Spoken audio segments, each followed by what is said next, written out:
A thorough Department of Justice report details the response failures by law enforcement at the Uvalde school mass shooting. Here for you, the news leader, Fox 4. A 600-page report outlined what the U.S. Department of Justice called cascading failures in the law enforcement response to the Uvalde school shooting.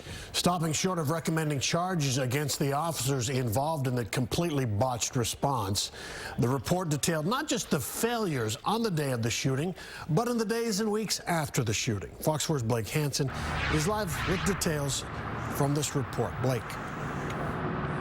As Stephen Heather, an expert told me today, while there have been past reports examining what went wrong in Uvalde, the DOJ has a lot of law enforcement expertise and resources that it's able to leverage, which led to this massive report today.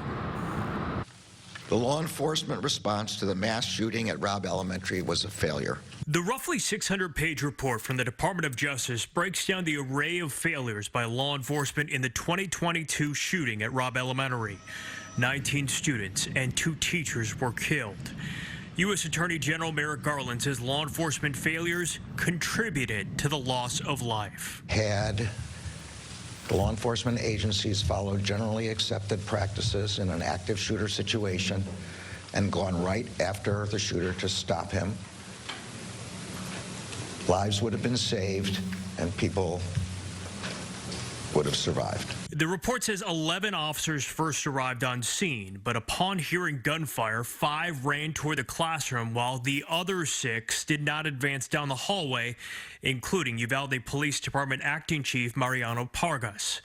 After 2 officers were hit by shrapnel, the rescue operation slowed down. The report and past investigations have noted then Uvalde School District Police Chief Pete Arredondo treated it as a barricaded subject instead of an active shooter, which would have called for an immediate entry to take down the gunman.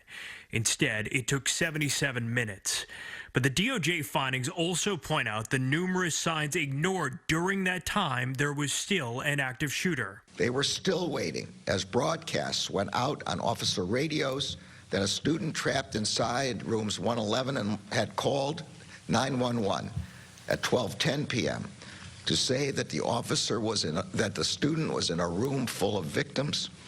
That student stayed on the phone with 911 for 16 minutes. First of all, I think it's a sad reminder of what happened on that day. Alex Carmen is a criminologist who's trained thousands of law enforcement officers. He says the report shows that leadership matters a great deal. For this chief to get out of his police car without a radio, for him not to be familiar with the fact that the classroom may have been unlocked, and for him not to have, at some point someone regarded this scenario as being somebody barricading himself in the room, which really changes the scenario for law enforcement. The report also points out leaders with other agencies on scene could have acted, finding no leader effectively questioned the decisions and lack of urgency of UCISD PD Chief Arredondo and UPD Acting Chief Pargas. Though Carmen says it also highlights the need for all law enforcement to have active shooter training and to practice that training alongside other agencies. There were 400 people outside that classroom, all of them armed, and some of them trained, and some of them trained well, but there was no communication or coordination among them. And so what that means is they didn't know how to work with each other. Governor Abbott released a statement about the report saying that the state has already adopted some of the recommendations that were outlined, and the state will continue to review all of those recommendations to see what others should be adopted. Stephen Heather. Well, the more we learn, the more we hear, Blake. It's just maddening and disgusting and all those words. But we also are hearing something a little different that we haven't heard so far, extenuating mistakes with what went wrong with even medical responses and some of the communications with victims' families. What did the DOJ say about all that?